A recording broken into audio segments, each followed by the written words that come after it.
year one of Mike Elko ended not great, right? You were 7-1 at one point, in the driver's seat to potentially make an SEC championship appearance. If you win one of South Carolina, Auburn, or Texas at the end of the year in November, you lose all of those. And then you also lose the bowl game in a pretty heartbreaking fashion, um, where you kind of got torched by some wide receivers and some big explosive plays, as was the case, for a lot of the second half of that season.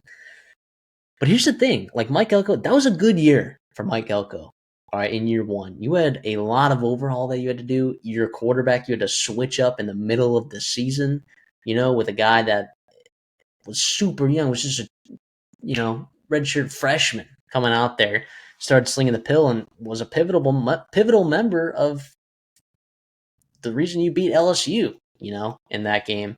So you also were dealing with your injuries to Le'Veon Moss, down the stretch, who was your best offensive player. You're coming back here with a lot of returning talent. And then, one of your biggest concerns was the wide receiver room. And then you said, wait, let me go in the portal and get two of the best options that we could have possibly gotten. And, we're going to recruit a 5-star in Jerome Miles, and we're going to bring him in. This offensive line is going to be entirely the same. Sure, you lose some NFL talent on the defensive line, but I'm pretty sure there's still plenty of NFL talent to go around on that group. So there's a lot of reason to be optimistic about Texas A&M as the 5th odds-on team to win the SEC.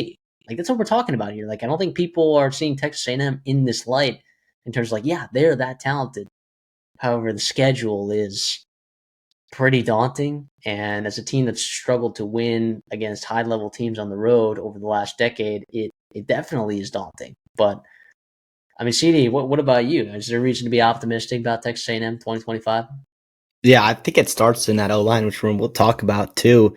A lot of guys that are played a lot of football, a lot of guys who are 22, 23 years old.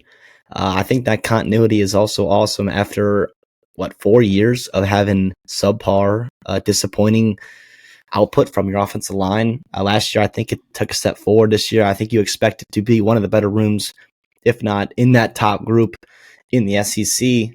Playmakers galore in the portal, obviously athleticism in the quarterback and running back room, as well as the tight end room. Offensively, combined with year 2 of Colin Klein and a whole offseason of building an offense around Marcel Reed, you do absolutely have optimism for growth and improvement. I do worry at some spots in terms of injuries. If you do see some guys hit, what happens here and there, and if you don't get the jump from that passing game, how can you win in other creative ways with the offense and the rest of that defense? But boy, oh boy, I feel like with Mike Elko, I think, not that he's being slept on, but I think he's done a really good job of this roster construction. I think he's done a really good job of his plan of attack and understanding what he needs in certain spots. Man, do I just trust him? I feel like the culture and consistency was a lot better last year than it had been. I expect that to only improve this year for Texas A&M. Yes, their schedule gets tougher. Yeah, you got a couple tough road games.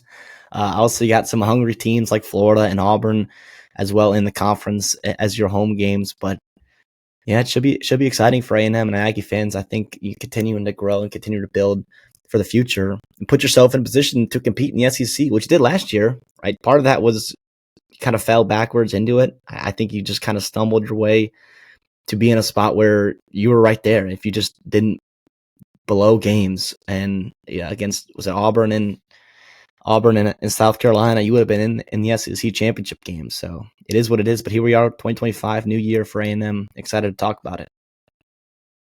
So we'll talk about quarterback first. Marcel Reed. I think the offense definitely teeters on his ability to make plays in the passing game, kind of like what you alluded to before. I do think this room's deep enough where if Marcel goes down, like, the wheels don't completely fall off the bus. Like, Jacob Zeno has had decent experience. He actually, played at Baylor, won a Big 12 championship with Baylor, actually. That's how long he's been playing college football, if you remember that. And then Miles O'Neill is also another really good option as well to have. He looked very solid, in his drives that he's had. And then the spring game, he looked really good as well. He's got a nice loose arm as a guy who's just a redshirt freshman there. Connor Wigman's gone. He had that injury. Marcel Reed ended up kind of taking his spot eventually. And I think the coaching staff is very confident in Marcel Reed. Like, there were good quarterbacks. We talked about this in some other videos. Like, this was a really good quarterback class in the transfer portal. And Texas A&M did not feel the need to go get another guy. So they believe that Marcel Reed is the guy. And he's got electrifying speed, great in space. And if these wide receivers can create separation, unlike they were able to last year, if he's making the right throws and, going through his reads, Marcel Reed could take a big jump. Yeah, wouldn't that be exciting, man? I think that was well said. I don't have too much more to add to that. I think it would help getting your running back room healthy. For a couple years now, you've battled injuries with Ruben Owens going down a couple years ago, Le'Veon Moss. Obviously, with his injury, you'd like to see those guys get back up to full speed. We'll see how quickly it takes for those guys to to kind of shake some of that rust off. You obviously have experience with Amari Daniels and EJ Smith in that room. It should be one of the better rooms in the SEC, especially combined with the running ability of Marcel Reed. I think that was something they definitely relied upon a lot last year. And if you can't get the passing game going, it's going to be something you're going to need. That's just part of what Marcel Reed brings to the table. So I think Colin Klein, who himself was a very effective runner at the quarterback position, understands the value that brings to a running game, and coupled with a talented and returning offensive line. I think you should see an uptick or continuation of a carryover of the first 8 games that you had with Le'Veon Moss of a very good rushing attack in the SEC. Yeah, also too, I'll add Jamarian Morrow into the mix there, true freshman from Memphis area. That guy's a stud, man. If you're worried about the health of those guys, right, and let's say Le'Veon Moss for some reason, just isn't himself, and they're like, all right, we need to let you, keep ramping up, and say Ruben Owens is the same way. Although I think these guys are going to be fine. I'm not trying to speculate anything. I'm just saying, like, this is even deeper than those 4 that you talked about. Like, Tamarian Morrow seems like he is popping off in practice a lot. Players love talking about him. His coaching staff loves talking about him. Explosive speed. I mean, he might be an impact on special teams. Yeah, and when Le'Veon Moss is completely healthy, I wouldn't say it's about last year's running backs in the SEC because you had Jarquez Hunter, Dylan Sampson. I mean, you had some really good running backs in the SEC. But I think Le'Veon Moss, when he is 100% healthy, is probably the best, if not a top 3 running back in the SEC. So, yeah, getting him back and healthy, like you said, is wildly important for the success of this offense. And he particularly does really well in, these gap schemes, which Colin Klein loves because you got him running downhill, which is what he is good at. So I'm excited for that room and its depth. The wide receiver room, though, is the one that A&M fans are mostly excited about because they know what they have in their running back room. And at wide receiver, like who you brought in, some real impact guys that can separate. Unlike some of the guys that you've had in years past. Like KC Concepcion, I mean, do we remember what he was doing at NC State? Specifically in 2023, last year was like a down year for that offense as a whole. But he was spectacular. And then you brought in Mario Craver, like the ultimate separator. He's averaging like 20 yards a catch from Mississippi State. That dude just moves differently when he's running routes. He will get open. He will separate. So I think the emphasis on, separation is something that Holman Wiggins doesn't always recruit the biggest guys. Like, that's not his style necessarily.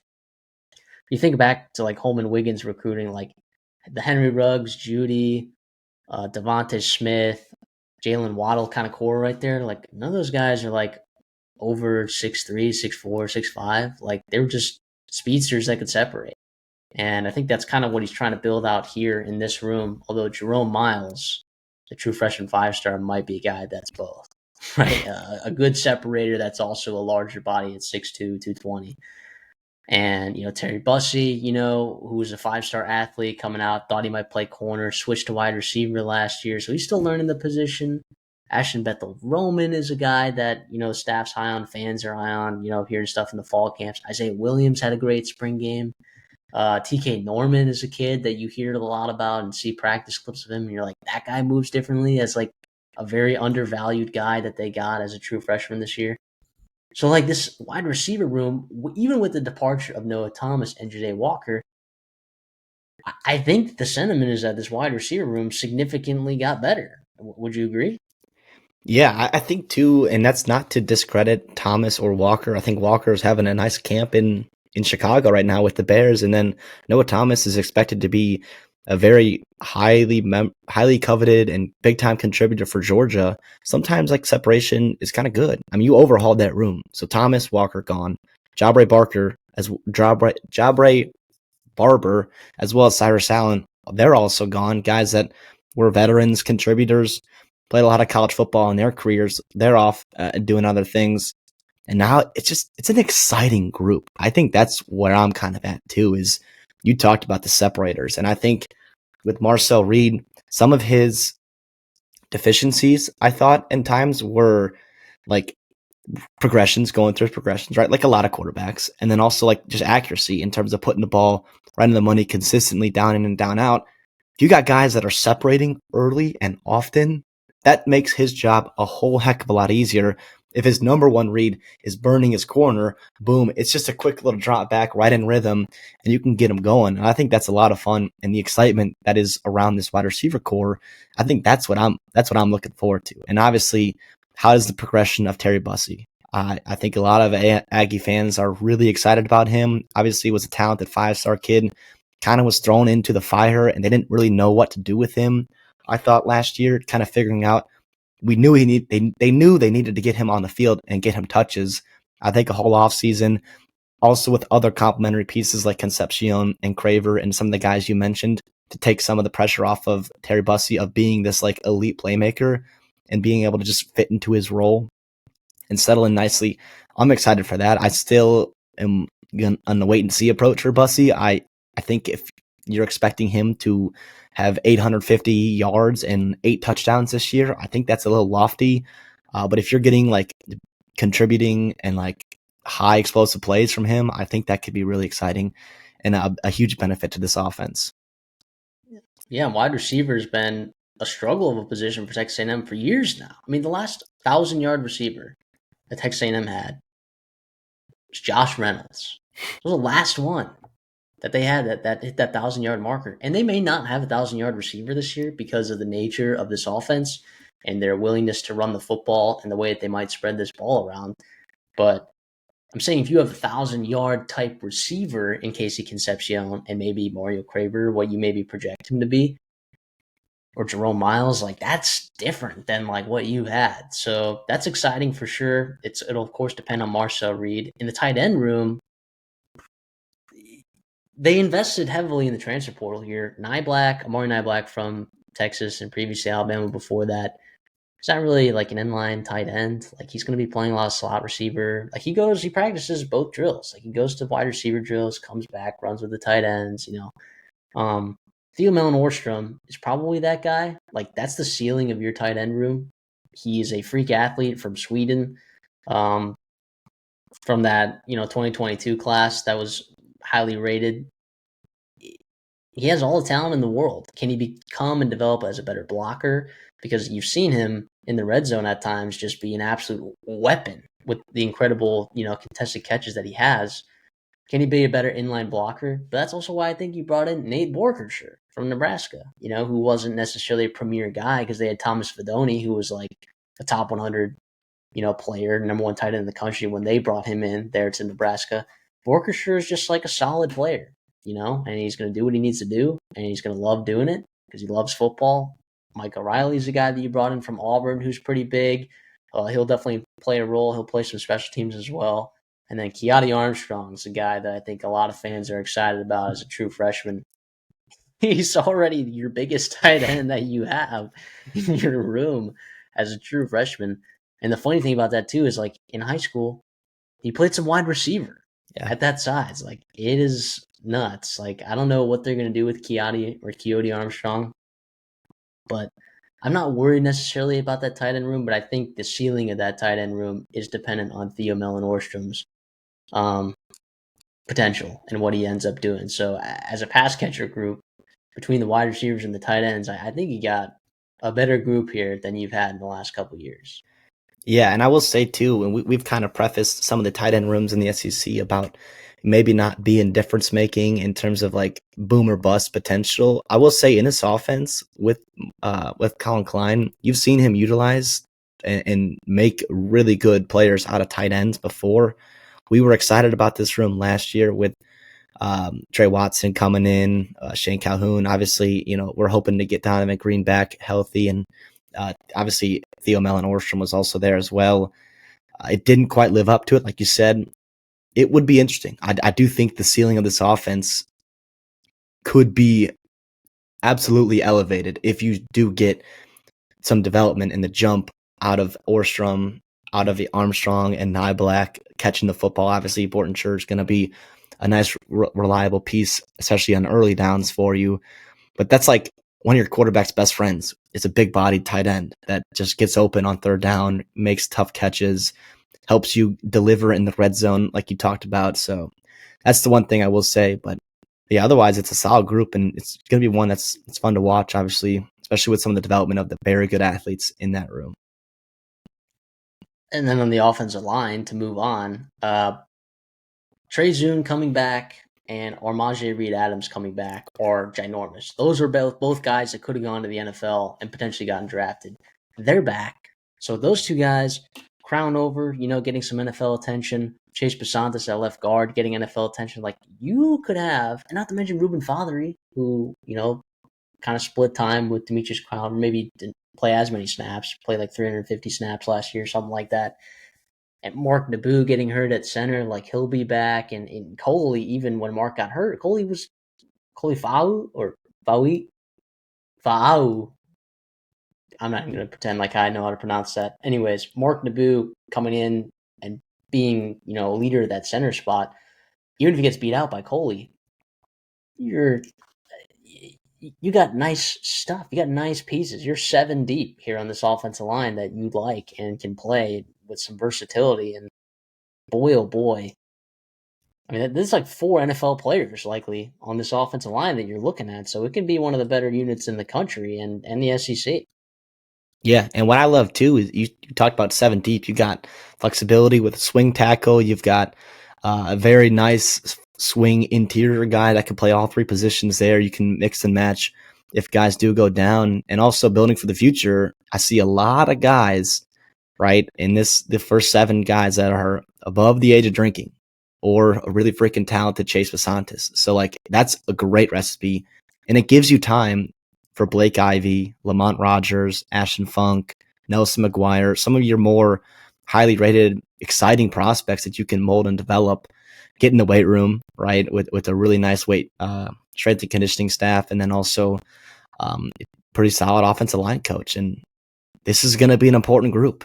We continue to mention it being one of the better groups in the SEC, especially with that running game, keeping Marcel Reed upright and healthy and giving him time to sit in that pocket and pick apart defenses.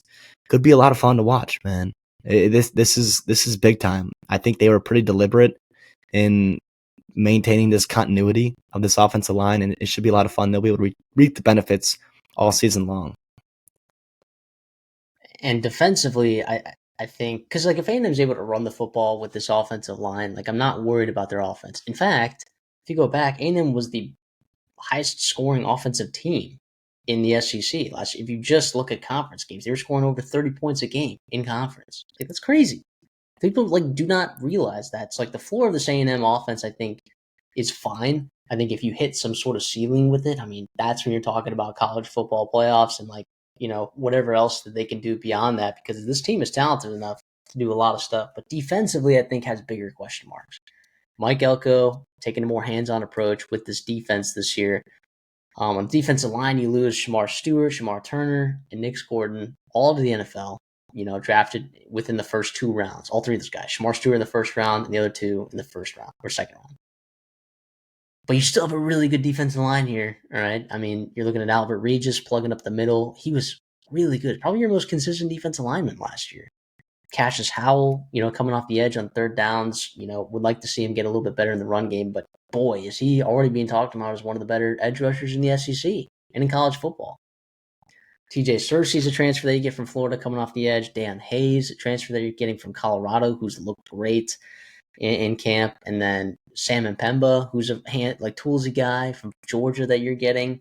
Tyler Onyedim from Iowa State is a guy that can, play some 3-tech that will definitely be plugging up the interior for you in a rotating position. DJ Hicks is a guy that you've been waiting to take a jump, and that could be the guy that takes the jump in the interior this year next to Albert Regis playing that 3-tech spot. But two guys on the edge rusher that I think are kind of X factors here are Rylan Kennedy and Marco Jones in terms of getting to the passer. Long guys. Marco Jones is just a true freshman, but he had 3 sacks in the spring game. And Rylan Kennedy is a guy that Mike Elko's talked about for as long as he's been here. So I think the depth is pretty wild, particularly on that edge rusher group. On the interior, I don't think you're as deep. If you have some injuries, to, especially Albert Regis, it could get a little bit scary in terms of trying to plug up that run game. But yeah, this defensive line looks really good to me. This looks like an SEC defensive line and one of the deeper ones, at that too. Yeah, the one not concerned. If I had to get nitpicky here, I have no questions about their pass rushing. Right, I think you've got a lot of bodies, a lot of different types that can really get after the quarterback from everywhere along that line of scrimmage. I want to see them earn the right to rush the passer on first and second down. Can they stop the run with supreme efficiency? Can they tackle well? I thought in times that you lost, in games you lost, you didn't tackle well. You got ran all over in certain spots. You didn't put your defense in spots to be able to take advantage of potentially third and long and get aggressive with Mike Elko and blitzing and all that kind of good stuff. So how early and often can you stop the run? And I think it'll be a great test. What is that, week 3 with Notre Dame, right? And you'll find out pretty quickly, is this going to be another year of struggling, missed tackles and all that? Or is it going to be a really, really fun front in that front seven? And obviously I think part of that question mark comes with the interior guys. If Hicks is stepping up here, if Regis stays healthy, what do you get from a guy, potentially DJ Sanders as well? So exciting to see, but nonetheless, a very, very good group. Very good group. Just had to get nitpicky there about potentially stopping the run. Well, speaking of stopping the run, the linebacker group, there are, some outlets that have Torian York as one of the best linebackers in the country. I don't know that that's the case. I think he's very solid, and I think going into another year, he's a mega leader on this team, representing as a true sophomore last year. He was representing A&M at SEC Media Days. This year, he represented SEC Media Days for A&M as well. He cut some weight. I think he looks a little bit faster. I think he could be really good again this year. And Scooby Williams playing next to him is the more athletic type, definitely more of your will, your weak side linebacker. And Sanford, also Damian Sanford, will be rotating probably with Scooby as well. Both really good athletes there. So I think Torian York's freshman year when he was playing next to Edge Cooper, that made such a big difference for him, And I think Scooby Williams, getting hurt or getting hurt late in the season, that had a bigger impact than I think people realized. You were missing him a lot late in that Texas game for sure. So I think Scooby will take another step. He's a veteran. I think Torian will take another step, hopefully. And then behind Sanford, York, and Williams, it's up for grabs. Jordan Lockhart's the guy that staff talks about. Noah McHale is a true freshman. So it's a pretty good linebacking group. And I think if this defensive line takes the necessary steps that it needs to take, I think this linebacker group can be even better. Yeah, notably, there's no transfers brought in this group. One of only, 3 groups with the offensive line and running backs. I think that's pretty telling that a lot of these guys have the trust of the coaching staff. I also think, too, Torian York, year 2 in Mike Elko's system, right? And Jay Bateman's. I think that will be nice because he had a lot of responsibilities and he was a very smart and vocal guy. But I also wonder at the game, he's getting faster, the game's slowing down a little bit. Hopefully you see that jump with this room, especially, like I said, on early downs, stopping that run, man, and then letting your playmakers go to work on third and long. Yeah, and on third and long, you're going to need a secondary to not give up the explosive plays that Texas A&M gave up. I mean, they gave up more 30-yard passing plays than any other team in the SEC. And they gave up one of the most 20 plus yard passing plays in the SEC. I mean, they were giving up big time plays in the passing game, left and right. Will Lee, though, on one side playing that cornerback spot, second team All SEC, he's elite. I'll say it. He's really good. Okay, he's going to lock down that one side. The big question, CD, right, is that second cornerback spot. Who's going to play that spot? Is it going to be Des Ricks or is it going to be Julio Humphrey? And are they going to play it at the level that Texas A&M needs them to play at in order to achieve some of those loftier goals that you have as a team? Yeah, I will say I believe in one of those two to rise to the top there. I think too much talent between the two of those guys, too much quality coaches on that Texas A&M side to not get the most out of them, and you start seeing those players turn a corner. Humphrey also has played a lot of football too. I mean, I know he kind of got replaced a little bit at the end by Georgia, but no mean he's a bad football player. And obviously another year in the offseason, getting stronger, getting ready for SEC football is going to help him. And I also think too, like the health, like having guys healthy, Chappelle getting back, having more consistency at safety, and obviously with Will Lee being a baller, I think if your biggest question is your cornerback two being between a couple 5-star kids, I think that's not a bad place to be at. Obviously, last year didn't go as well as you thought it was. You've got some versatile players. I know what you think about this team and this defense is interesting. One player I will mention real quick is Jordan Shaw. I think he's a fun guy coming over from the Big Ten. He played a lot of snaps for Washington, about 500 snaps last year of above average play in the SEC with some nice games against a couple pretty talented teams. So that's another piece too that you just add to a list of versatility and talent from Mike Elko to have to work with. But yeah, Des Ricks, Yeah, Julia Humphrey, they hit their ceiling though. This secondary could get really dangerous, couldn't it? yeah, definitely. I will say last year, if you listen to Mike Elko before the season, he was most confident in that safety group, right? Because he had a lot of talent, pieces, versatility. But that group did not come together the way that he wanted it to. So you're running it back though with like the same group of guys. It's Bryce Anderson, Dalton Brooks, and Marcus Ratcliffe, like kind of that 3-man rotation. And I guess Trey Jones was in there a little bit last year too as like a fourth guy. That'll be Miles Davis this year, who I think's really good. But those guys need to play better, right? If you're gonna stop giving up those explosive plays that were costing you games and costing you, big stops on third down, like those guys have to get better. And they also have to tackle better. The secondary, that was a huge weakness of theirs, like not being able to tackle. It costed them in the South Carolina game, costed them in the Notre Dame game, um, costed them in the Auburn game. That needs to be better. That needs to be cleaned up. I think adding Tyreek Chappelle back because he was injured all last year, back in the nickel spot, and Jordan Shaw all of a sudden becomes like a luxury, Yeah, right, at that nickel spot because Tyreek Chappelle, calling card was that he's, a little bit smaller, but he was physical. He was a great tackler, particularly in his true freshman year with when Elko. he was with Elko. Yeah. So I'm liking the optimism there. I have optimism for with Tyreek Chappelle to kind of improve that nickel spot, which was so brutal to watch at times last year because you just weren't getting good enough play at that nickel spot until BJ Mays kind of came in later in the season. And so you're hopefully getting an upgrade at nickel. Will Lee hopefully take another step being elite. You need that second cornerback spot to take a leap. And then also the safety spot needs to get better. So like in terms of the DB room, like you have the talent there. It's like, are they going to be better? And are they going to clean it up? And the difference between this defense being an elite defense, because down to down, they were great. The difference between them being elite defense last year and them being what they were was just the explosive plays, which gives me confidence that they can improve on that because that's just like coverage breakdowns, and a couple of Missed missed tackles. tackles. Yeah. That's like that's easier to clean up than like getting out physically dominated and out talented. That's not what was happening. So I'm pretty confident in this defense getting a lot significantly better. How much better, right? It's going to depend.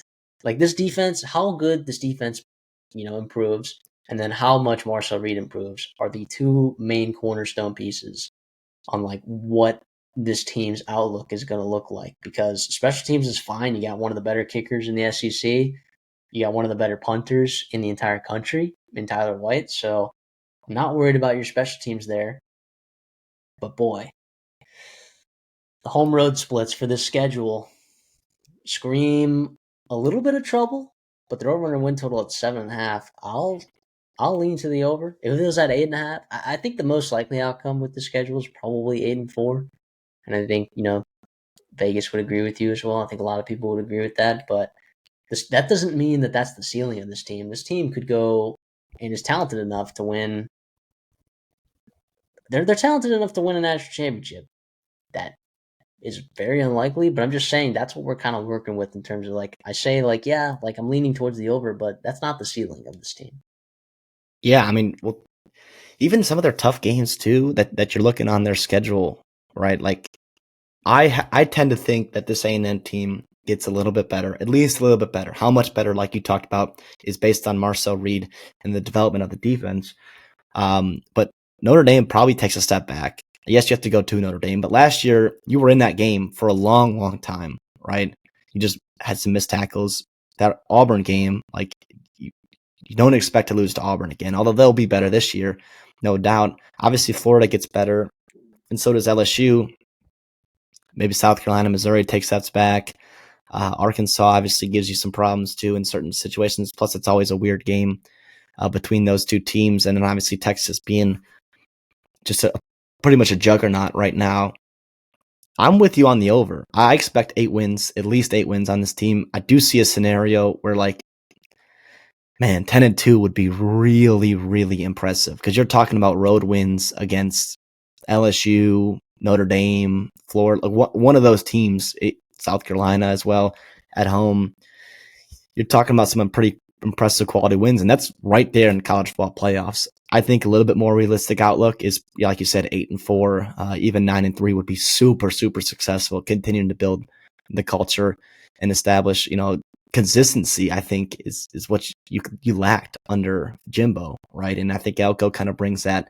That's what you're hoping for. Yeah, look up and down the roster. I don't hate it, man. I don't hate it. I do worry about elite difference makers, guys that can just take over games at times here. We'll see if people develop into that. Does Marcel Reed develop into that? I tend to think maybe not in 2025, but as you get 2026, 2027, wouldn't that be fun to see? But yeah, overall, it's a fun roster and a very interesting outlook too. That's going to be the difference between either them making the playoffs or Florida, LSU, Notre Dame, South Carolina, teams that are wanting and have their eyes on postseason, and A&M's one of the teams standing in those teams' way. So a lot of fun, a lot of good outlook from this Aggie roster.